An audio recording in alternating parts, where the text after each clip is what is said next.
following message is transmitted at the request of the Kanto Region Emergency Management, Cinnabar Island. This is a mandatory evacuation order for residents, businesses, and visitors to Cinnabar Island.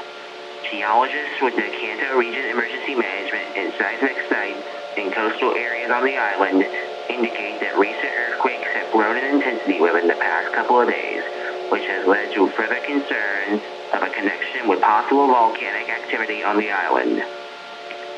This is an extremely dangerous and potentially life-threatening situation. When evacuating, remember to bring all necessary supplies with you, such as food, water, medications, clothing, and radios operated by batteries. The following routes have been designated as evacuation routes: Kanto Route 21 north of Howatown and Kanto Route 20 east of Fuchsia City. Repeating, a mandatory evacuation order has been issued for residents, businesses, and visitors on Cinnabar Island due to the concern of possible volcanic activity, which may pose a hazard to residents, businesses, and visitors on the island. Do not delay in evacuating, as doing so will put your life in extreme danger and you will face almost certain death.